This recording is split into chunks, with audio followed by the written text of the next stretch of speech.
La primera persona que va a opinar sobre este tema es nuestro primer invitado, don Julio Linares Franco. Así es. ¿Cómo está, don Julio? Muy bien, gracias. Estimados amigos.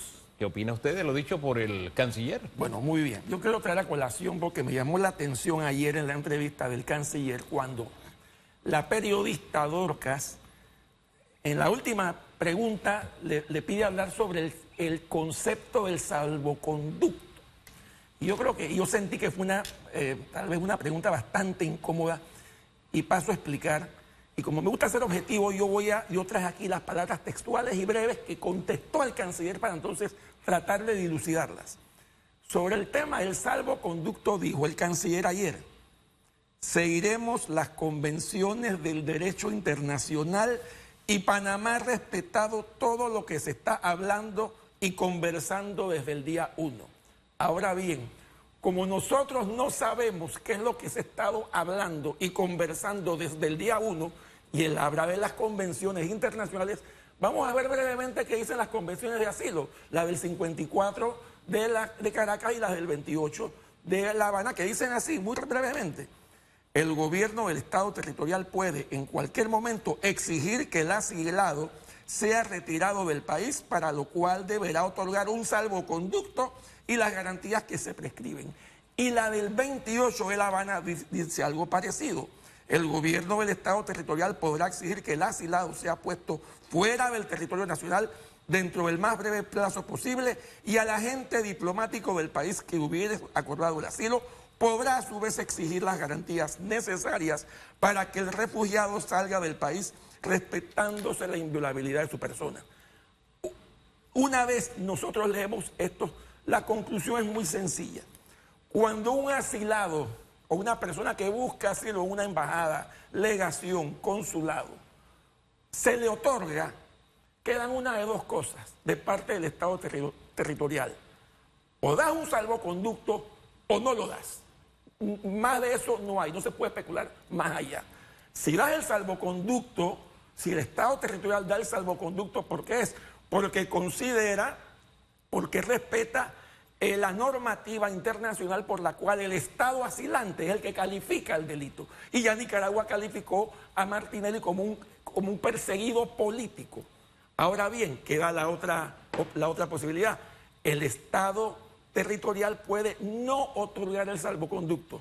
¿Y por qué un Estado territorial no otorga un salvoconducto? Por una sola razón, y no hay otra.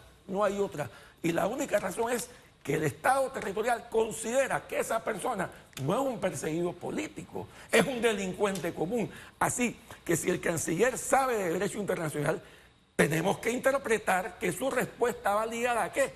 A que el señor Martinelli es un delincuente común y por esa razón no le están dando el salvoconducto. Ahora, ustedes me preguntarán, ¿por qué razón Nicaragua le dio un asilo político, un asilo al señor Martinelli? La respuesta es muy sencilla. Hay un principio en el derecho internacional, en el derecho de asilo, que es el sentido de urgencia. Recuerden, ¿y qué es el sentido de urgencia? El sentido de urgencia es aquel por el cual la persona que busca un asilo tiene que demostrarle al Estado asilante que él está en peligro, que él es un perseguido político, que su vida está en peligro, que sus libertades están en peligro, que sus derechos humanos están en peligro y que el Estado territorial es el culpable de todo esto. Pero para terminar, ¿qué hizo Martinelli hace 9 meses? Él le puso nombre y apellido a ese estado de urgencia cuando dijo que el presidente de la República, que un hermano del entonces presidente de la República y que el vicepresidente de la República y candidato oficialista lo querían matar, lo querían asesinar. Entonces, con esas frases, con esas afirmaciones, asumo yo que Nicaragua, sin ningún elemento de rigor científico de ninguna naturaleza, consideró que el señor Martinelli es un perseguido político y no un delincuente común. Más allá de estas consideraciones, porque la decisión tomada por Nicaragua hay muchas versiones e historias, así que como no manejamos la información, es un poco difícil saber por qué decidió considerarlo o concederle el asilo a Nicaragua. Pero de que hay versiones, hay versiones y prefiero que no nos metamos por allá, porque al final a veces en diplomacia se dan respuestas que yo como periodista repregunto simplemente diciendo, ¿qué es lo que usted me quiere decir? ¿O qué significa eso? La pregunta es como básica, ¿por qué? Porque después de lo que dijo el canciller no se queda, entonces ¿le va a conceder el salvoconducto o no se lo van a conceder? Que fue la pregunta, ¿no? Así es. Fue una respuesta vaga. Claro, es una respuesta muy diplomática, ¿no? Sí. Entonces, por eso la pregunta siempre de cajón es esa. ¿Qué es lo que usted me quiere decir? ¿A qué se refiere? ¿Qué significa eso? Sencillito. Bien. Pero, ¿usted cómo lo interpreta? Entonces, ahora vamos a las interpretaciones. ¿Va a seguirlo considerando un asilado o Panamá lo va a seguir considerando un delincuente común? Ok. Repito. Mi lógica me lleva a entender que esa respuesta vaga, etérea, aérea para muchos, pero mi lógica me lleva a entender que él lo que está diciendo es que Martinelli es un delincuente común. Ahora bien, tú dijiste algo, eso enreda a la ciudadanía, la gente queda en el aire. Yo creo que ha llegado el momento en que en este tema ya Panamá tome una decisión firme. ¿Cuál es el eslogan del gobierno? Con paso firme. Ya no podemos estar con respuestas tibias, por más diplomáticas que parezcan. Ya Nicaragua ha hecho lo que le ha dado la gana. Y si bien es cierto, a mí no me gustó esa respuesta tibia del canciller, yo creo que es un avance. De alguna manera es un avance donde ya está llegando a un punto donde pareciera que esa frase de que uno es el otro y el otro es el uno está desapareciendo. Pero en conclusión, una política exterior debe ser permanente, reconocida y coherente. Entonces, ¿cuál sería la decisión firme? ¿Cuál sería esa decisión firme? Panamá tiene que decir que no entrega a Martinelli. ¿Por qué? Porque es un delincuente común. O si quiere dar el salvoconducto, que lo dé y después vendrá otro proceso y habrá que pedir una extradición y demás. Pero yo creo que la respuesta firme y lógica y entendible es que le diga a Nicaragua, no solamente verbalmente, porque esa es otra.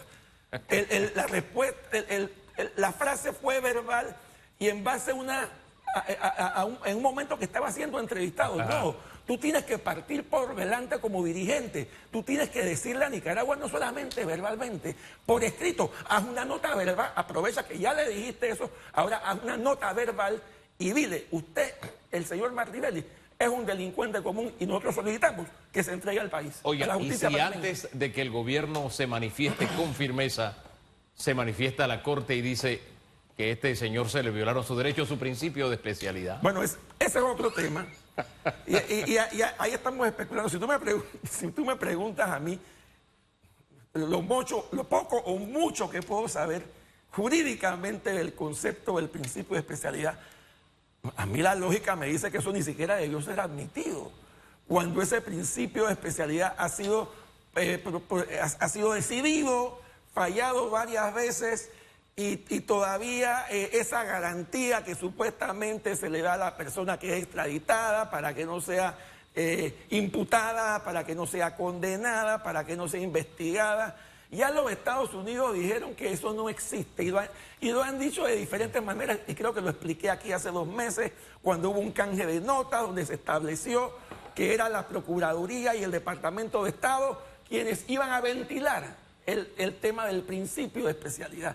Y ya incluso una respuesta de Estados Unidos, el Departamento de Estado hacia la Procuraduría General de la Nación. ¿Por qué? Porque son ellos dos, a través del Ministerio de Gobierno, por cierto, porque esa es otra. Se dice que tiene que ser a través de la Cancillería. No, ese canje de nota estableció como conexión al Ministerio de Gobierno y se dieron todos los pasos, todos los requisitos. Pero bueno, todavía hay un principio de especialidad que está dando lata que yo creo que la Corte va a fallar en contra del mismo, es lo que creo. Usted cree que va a fallar en contra del principio de especialidad, pero mire lo que dice el artículo 207 de la Constitución Política de Panamá.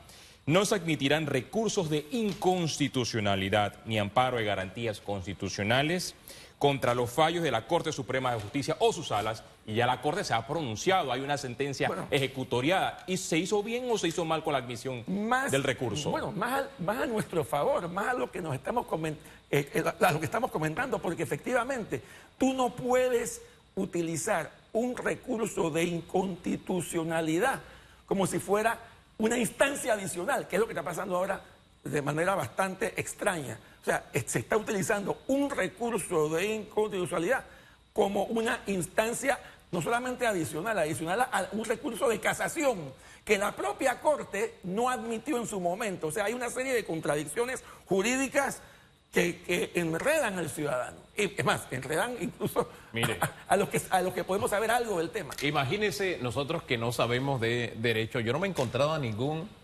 abogado, a menos aquellos que son defensores oficiales u oficiosos de Martinelli, que entienden que se haya admitido este recurso en la Corte. Y no sé, por tradición en política en Panamá, uno escucha que suenan las campanas y no suenan por alguien, en este caso están sonando, la lógica me dice, por aquel que está interesado. O sea, yo no creo que la Corte haya dado un paso como este, desdiciendo la propia Constitución, y va después a que, ¿cómo va a sacar la pata? Yo creo que las aguas conducen al mar, no hay de otra en este caso. Me da la impresión, y Dios quiera que yo esté equivocado. Yo quiero pensar que el hecho de haber admitido el recurso fue para que la Corte pudiese demostrar una vez más, o por lo menos por última vez, que en el fondo ese recurso de especialidad no aplica. Eso es lo que yo quiero entender de manera lógica, la razón por la cual fue admitido. De que diga, bueno, ahora sí, vamos a ponerle todos los puntos y comas para que se entienda de una manera definitiva que el recurso de especialidad, en este caso, nunca aplicó. Pero eso es una opinión meramente personal. Sí, y hay decisiones en la Corte que son muy controversiales y llama la atención el simple hecho de la luz que se ha enviado con la admisión de este recurso, pese a lo que señala nuestra Constitución política. Algo que me llama la atención es que luego de las declaraciones del canciller en Telemetro, de inmediato las redes sociales o las cuentas en redes sociales afines al exmandatario de la República se activaron. Y salieron en defensa de Martinelli y colgaron los videos que en su momento se grabaron en plena campaña política. Mulino, conociendo la violación del derecho internacional, filmó videos promocionales de Mulino es Martinelli, Martinelli es Mulino, en la misma embajada de Nicaragua. O sea que lo que antes estaba bueno, ahora es malo, pese a que hay un conocimiento previo de una violación al derecho internacional. Lo que pasa es que estamos ante dos circunstancias muy diferentes, aunque no suene bonito decirlo. Estábamos en una campaña política donde se vale todo, y esto lo sabemos porque lo vivimos cada 5 años con total continuidad. Pero ahora se ha dado la circunstancia de que uno de ellos es el presidente de la República, supuestamente con los votos del otro. Ahora bien, yo creo que nosotros tenemos que ser institucionales. Y el que ganó la elección es José Raúl Mulino. Y él es el presidente de la República. Y él es la persona a quien debemos considerar el presidente de la República, por más que otros quieren recordar lo contrario. Y no se me olvidan, creo que fue la semana pasada, cuando estaban en el otro tema, que no quiero mezclar, pero se dio el tema del Seguro Social, cuando la bancada de RM sale con un cambio abrupto al proyecto de ley del propio gobierno del cual ellos son parte. Y prácticamente el presidente de la Comisión de Salud, que es miembro de RM, dijo que es que el otro le debe los votos a ellos y le debe los votos al partido. Perdóneme, el presidente le debe los votos a quien sea. Y a él es el quien lidera el país. Y eso tenemos que tenerlo presente. No sé, yo me quedo todavía con aquella sensación de que si la Corte decidió transitar por donde lo está haciendo, es como un anuncio anticipado, es la crónica de un fallo anunciado, porque si la Constitución es clara en este tema, admitirlo nada más en contra de lo que dice la Constitución, insisto, según todos los abogados que he consultado, excepto los defensores oficiales o oficiosos de Martinelli, me dice, estos se metieron en el agua y es para mojarse. Me da la impresión. Lo dejo hasta allí, porque Ahora que usted cita el tema de la decisión de la bancada, desde hace varias semanas hay grupos activados en redes con el hashtag Liberen a Martinelli. Y es una estrategia en la que el presidente Martinelli se ha cuidado muy bien de no asumir él el rol protagónico, sino de que otros lo hagan. Y tal vez los últimos escenarios están en el que usted relata hace unos segundos. Cuando se tomó aquella decisión, imagínese, el ministro de Economía y Finanzas habló fuerte respecto a Martinelli, pero no fue Martinelli el que le respondió. Ahora habla el canciller, pero tampoco es Martinelli el que contesta directamente al canciller. Y dice ahora, para pelear se necesitan dos o más de dos, y que hay fuerzas del mal como moviendo las aguas para que haya una diferencia. Este escenario, ¿usted cómo lo define? ¿Hay o no hay pelea? ¿O cómo lo está haciendo el señor? Hay que ser consecuente y hay que ser realista y objetivo. El asilado es una persona muy inteligente, extremadamente inteligente, y obviamente para él poder decir, como creo que como escribió ayer, en el sentido de que para pelear se necesitan dos, por supuesto que quienes le respondieron a Felipe Chapman o quienes le respondieron al canciller Martínez Hacha, no fue él. Fueron los que están alrededor de él, y él tiene los suficientes argumentos para decir, aquí para pelear se necesitan dos, porque yo no estoy en esta pelea, los que están en esta pelea son los que vienen atrás de mí. Él no lo dijo, pero así es como lo ven los demás. Entonces, no sé si eso responde de alguna manera a lo que me estás transmitiendo. Eso se le llama pegar con mano ajena. ¿Eso es lo que está pasando? Bueno, ni tan ajena, porque estamos hablando del mismo círculo. Hugo Enrique, el mismo círculo. Pero a lo que voy, él es una persona tan como es, que él lo que va a buscar es el menor daño posible. Tan es así que ayer habló muy bien del presidente y dijo que no hay ningún problema. Cuando lo que estamos viendo tras bastidores es todo lo contrario, es una separación que se está dando que no es muy difícil no darse cuenta. Hoy es jueves de conferencia del presidente Mulino. ¿Usted qué es lo mínimo que espera del mandatario?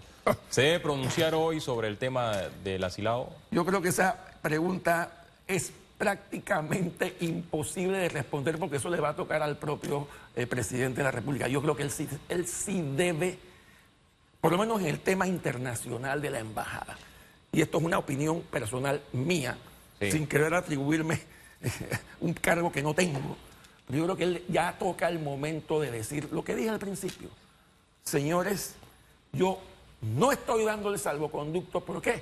Porque mi gobierno considera que el señor es un delincuente común. Es más, y les dije, y hace 2 meses en esta misma entrevista, en esta misma tribuna, creo que mencioné que si yo fuera gobierno, yo les enviaría una nota a Nicaragua para que primero sustentando porque es un delincuente común, y segundo para que ellos me sustenten a mí porque ellos consideran que es un perseguido político. Y yo le mandaría nota a todo el cuerpo diplomático, principalmente a los miembros de la OEA por el tema regional.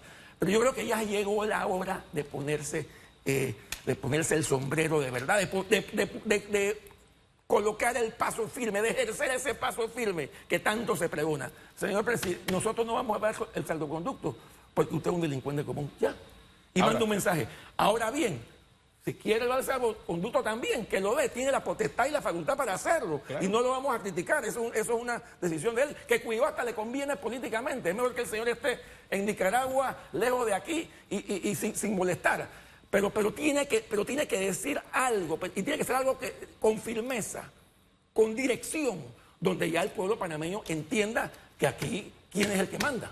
Ahora, ¿quién es el que manda aquí? Esa es la gran interrogante, porque si se conversó con la embajada la semana pasada, si todavía el canciller hace público ayer que le habían hecho saber la preocupación de que la embajada era un foco de actividad política, para citar al propio canciller, y ayer hubo actividad política y toda la semana hubo actividad política, uno dice, bueno, ¿quién es el que manda aquí? No solamente eso, después de la entrevista del canciller hubo otro tuit del asilado.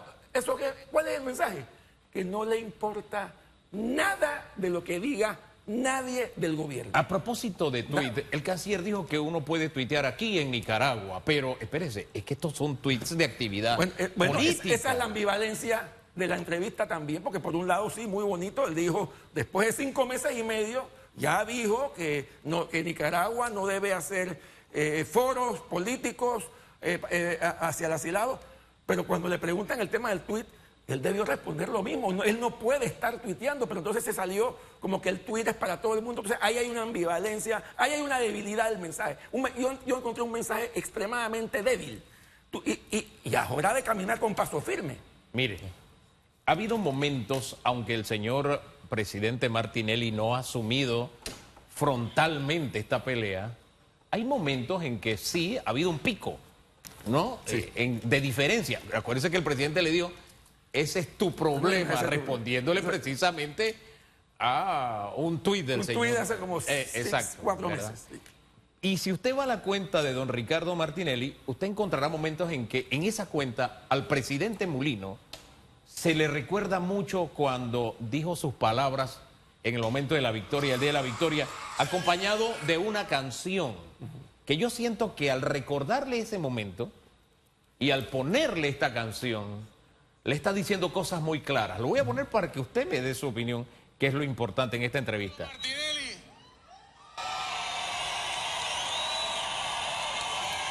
Amigo, misión cumplida también, Ricardo. Hermano mío, qué ironía que estés negando la amistad mía.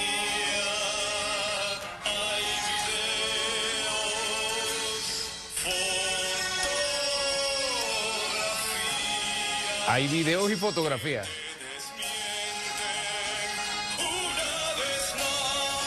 Oh Sole Mío es la canción con una letra distinta. Primero le pone al presidente recordándole, Ricardo, amigo. Y después la letra dice, hermano mío, qué ironía que ahora digas que no eres mi amigo. Entonces, allí como que, no sé, interprételo usted, no quiero decir que no había escuchado esa canción. ¿Ah, no? No la había escuchado, pero te puedo dar un breve comentario. Y acordémonos, el Mulino que habló el día que ganó no era el mismo Mulino que habló 4 días después, cuando le conceden las credenciales. Y no estoy justificando, estoy tratando de solamente estoy entendiendo la circunstancia y la coyuntura política. El Mulino que habló el día que se ganó la elección fue el Mulino que mandó un mensaje a su gente, a sus copartidarios, a su 34% que votó por él. Pero 4 días después, de domingo a jueves, si escuchan el mensaje que envió cuando le entregan esas credenciales, ya era otro José Raúl Mulino. Un cambio radical.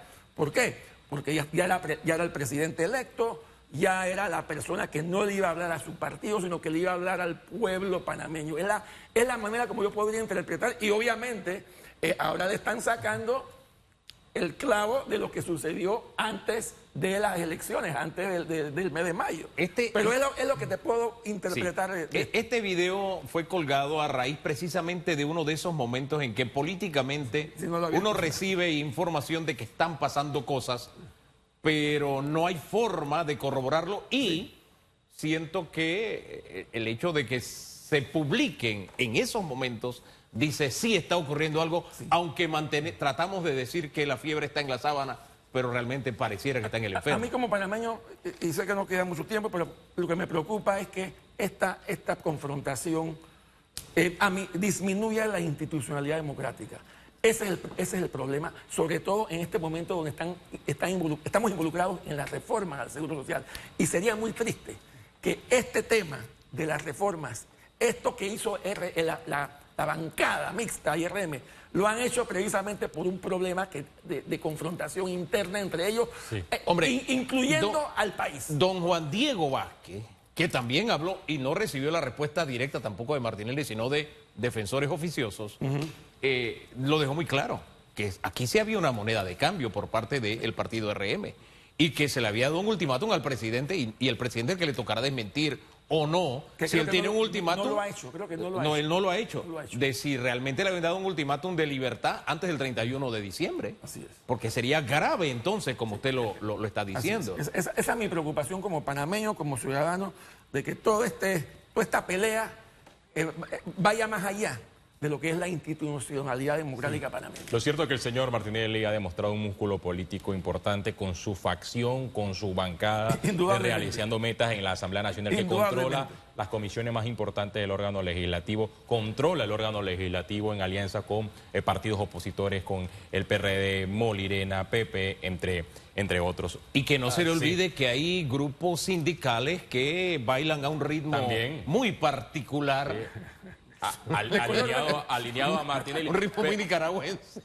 Pero hablando de ese ritmo nicaragüense, usted ha hecho énfasis en el eslogan del gobierno con paso firme. Con paso firme. Y el gobierno ha recibido, el gobierno de Molino, nacional e internacional, ha recibido aplausos ¿Cómo no? por sus pasos firmes Así es. contra la dictadura de Nicaragua. Nicaragua. Los mensajes que ha enviado el presidente. La defensa de las listas. de la lista. la defensa de las listas, pero los pasos no han sido similares No. para cuestionar a una dictadura como la de Daniel Ortega, que también es similar, es una variante de Nicolás Maduro, porque Totalmente. violan derechos humanos, es más, sacan del país a líderes religiosos Así y es. paralelamente Nicaragua se vende como la protectora de los derechos humanos de Martinelli a través de su embajada. Así es. ¿No cree que es como contradictorio también? Totalmente contradictorio, totalmente ambivalente. Por eso digo, la política internacional debe ser uniforme. ¿Por qué? Porque en la medida que sea más uniforme, que sea más permanente, que sea más reconocida, en esa misma medida la comunidad internacional nos va a respetar. Si esta ambivalencia se da, creamos dudas sobre cuál es nuestro comportamiento a nivel de las relaciones exteriores. Bueno, hay mucha expectativa. Lo cierto es que, bueno, este escenario puede cambiar si la Corte Suprema de Justicia se pronuncia. Lo más pronto es que la otra semana, probablemente. Y estos fallos siempre están en los viernes. Así que usted está preparado el próximo viernes, por si acaso debe romper programación, porque la historia nos ha demostrado que cuando estamos en medio de decisiones sumamente importantes, el órgano judicial se pronuncia a través de la Corte Suprema de Justicia un viernes aproximadamente a las 6 de la tarde. Y nuestra Corte Suprema de Justicia, mire, solamente como un recorderis, a través de la historia ha jugado un papel de triste recordación. La primera vez que hubo un golpe de Estado en Panamá, que fue Acción Comunal, Acción Comunal. el germen del panameñismo, a propósito, la Corte Suprema de Justicia decretó Se prestó, sí. que ese era un golpe de Estado legal, constitucional. Imagínense, un golpe de Estado constitucional. Bueno, Dios quiera que nuestra Corte nos demuestre que en un siglo, en casi un siglo, ha crecido un poquito. Así es. Pero en fin, gracias, señor Linares. A la orden. Vamos y regresamos.